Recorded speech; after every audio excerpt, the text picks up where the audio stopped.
ओम शांति। पुस्तक पठन श्रीमद् भगवत गीता रहस्य। लेखक ब्रह्मा कुमार सुधांशु शेखर मिश्र। कर्मयोग। पापर कर्ता ओ तार विनाशर उपाय।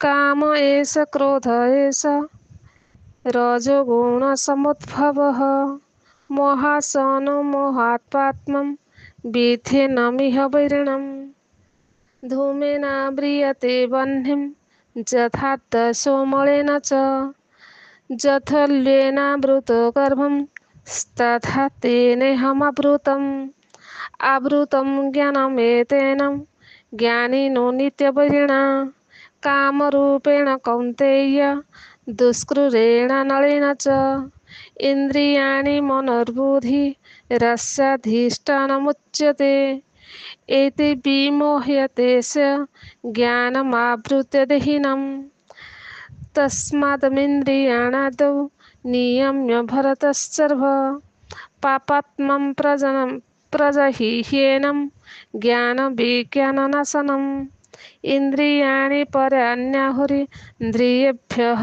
परं मनः मनसस्तु परां बुद्धि जो बुद्धे परसस्तु सः एवं बुद्धे परं बुद्धं सस्तभ्यात्मनमात्मना जहि शत्रुं महाबाहो कामरूपं दुरासदम्।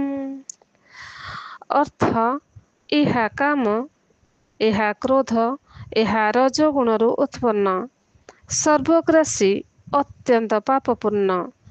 ଏହି ସଂସାରରେ ଏହାକୁ ମହାଶତ୍ରୁ ବୋଲି ଜାଣ।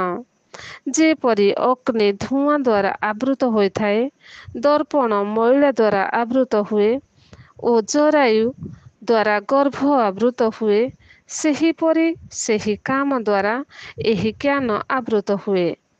ହେ କୌନ୍ତେୟ, ଜ୍ଞାନୀର ଚିରଶତ୍ରୁ ଏହି କାମ ରୂପ ଆଦୌ ସନ୍ତୁଷ୍ଟ ହେଉନଥିବା ଅଗ୍ନି ଦ୍ୱାରା ଜ୍ଞାନ ଆବୃତ ହୋଇଥାଏ।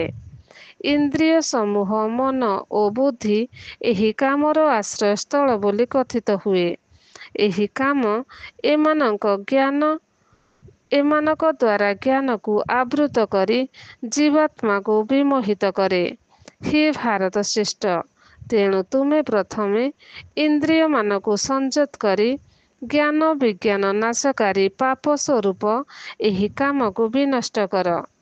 ଇନ୍ଦ୍ରିୟଗୁଡ଼ିକୁ ବିଷୟ ଭୋଗଠାରୁ ଶ୍ରେଷ୍ଠ ବୋଲି କୁହାଯାଏ। ଇନ୍ଦ୍ରିୟମାନଙ୍କଠାରୁ ମନ ଶ୍ରେଷ୍ଠ, ମନଠାରୁ ବୁଦ୍ଧି ଶ୍ରେଷ୍ଠ। ଯିଏ ବୁଦ୍ଧି ଉପରେ, ସେହି ଚୈତନ୍ୟ ସ୍ୱରୂପ ଆତ୍ମା। ଏହିପରି ବୁଦ୍ଧିର ଊର୍ଦ୍ଧ୍ୱରେ ଥିବା ଆତ୍ମାକୁ ଜାଣି ଆତ୍ମା ଦ୍ୱାରା ଆତ୍ମାକୁ ନିଶ୍ଚୟ କରି କାମରୂପ ଦୁର୍ଜୟ ଶତ୍ରୁକୁ ବିନାଶ କର। ବ୍ୟାଖ୍ୟା: ଅନେକ ସମୟରେ ମନୁଷ୍ୟ ଚାହୁଁନଥିଲେ ମଧ୍ୟ ପାପକର୍ମରେ ପ୍ରବୃତ୍ତ ହୁଏ। ଏହା କାହିଁକି ଓ କିପରି ହୁଏ? ଅର୍ଜୁନଙ୍କ ଏହି ପ୍ରଶ୍ନର ଉତ୍ତର ଦେବାକୁ ଯାଇ ପରମାତ୍ମା କୁହନ୍ତି, କାମ ଓ କ୍ରୋଧ ମନୁଷ୍ୟକୁ ବଳପୂର୍ବକ ପାପକର୍ମରେ ଲିପ୍ତ କରାନ୍ତି। କାମ ଦ୍ୱାରା ଅକ୍ଳାନ୍ତ ମନୁଷ୍ୟ ଯୌନ ବ୍ୟଭିଚାରରେ ଲିପ୍ତ ହୁଏ। କ୍ରୋଧ ଅନ୍ୟମାନଙ୍କ ସହିତ ମଧୁର ସମ୍ପର୍କକୁ କ୍ଷୁଣ୍ଣ କରେ। କ୍ରୋଧୀ ବ୍ୟକ୍ତି ହତ୍ୟା କରିବାକୁ ମଧ୍ୟ କୁଣ୍ଠିତ ହୁଏ ନାହିଁ। କିନ୍ତୁ ଯେହେତୁ ଆତ୍ମା ମୂଳତଃ ପବିତ୍ର ସ୍ୱରୂପ, ପ୍ରେମ ସ୍ୱରୂପ, ଶାନ୍ତି ସ୍ୱରୂପ, ଆନନ୍ଦ ସ୍ୱରୂପ, କ୍ରୋଧର ଆଧିପତ୍ୟ ତାଠାରେ ସବୁବେଳେ ନଥାଏ। ତେଣୁ କିଛି ସମୟ ପରେ ପୁନଃ ଯେତେବେଳେ ବ୍ୟକ୍ତି ତାର ଆତ୍ମାର ମୂଳ ସ୍ୱରୂପକୁ ଚାଲିଆସେ, ତା ମନରେ ପଶ୍ଚାତାପର ଲହରୀ ଉତ୍ପନ୍ନ ହୁଏ। ସେ ମନେ କରେ, ସତେ ଯେପରି କୌଣସି ଅଦୃଶ୍ୟ ଶକ୍ତି ତାକୁ ଏପରି ପାପକର୍ମରେ ପ୍ରବୃତ୍ତ କରାଉଛି। ଏହି ଅଦୃଶ୍ୟ ଶକ୍ତି ହେଉଛି କାମ ଓ କ୍ରୋଧ। ଏହା ଆତ୍ମା ମଧ୍ୟରେ ଲୁକାୟିତ ଅବସ୍ଥାରେ ଥାଏ। ଆତ୍ମାର ମୂଳ ସ୍ୱଭାବ ଏହାଦ୍ୱାରା ଆଚ୍ଛନ୍ନ ହୋଇଥାଏ। ରଜୋଗୁଣରୁ ଉତ୍ପନ୍ନ ଏହି ମନୋବିକାର ସମୂହକୁ ଗୀତା ମହାଶତ୍ରୁ ବୋଲି ଅଭିହିତ କରିଛି। ଆତ୍ମା ମୂଳତଃ ଜ୍ଞାନ ସ୍ୱରୂପ, କିନ୍ତୁ ଜୀବାତ୍ମାର ଚିରଶତ୍ରୁ ଏହି କାମ ହିଁ ଜ୍ଞାନକୁ ଆବୃତ କରିଥାଏ।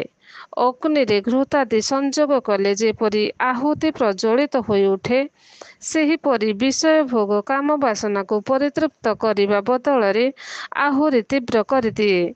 ଆତ୍ମାର ମୂଳ ପ୍ରକୃତିରେ ଅବସ୍ଥାନ କରିବା ଦ୍ୱାରା ଏହି ମହାଶତ୍ରୁକୁ ବିନାଶ କରିବା ସମ୍ଭବ। ତେଣୁ ଯେଉଁମାନେ ଇନ୍ଦ୍ରିୟ ଓ ମନ ବୁଦ୍ଧିର କ୍ରିୟା ମଧ୍ୟରେ ନିମଗ୍ନ ରହି ପରମାର୍ଥ ପ୍ରାପ୍ତିର ପରିକଳ୍ପନା କରନ୍ତି, ସେମାନଙ୍କୁ ମହାମୂର୍ଖ ବ୍ୟତୀତ କ'ଣ ଆଉ କୁହାଯାଇପାରିବ? କାରଣ ଏଗୁଡ଼ିକ ହେଉଛି କାମର ଅଧିଷ୍ଠାନ ଭୂମି। ଏମାନଙ୍କ ସହାୟତାରେ ହିଁ ଏହା ପରିପ୍ରକାଶ ହୁଏ।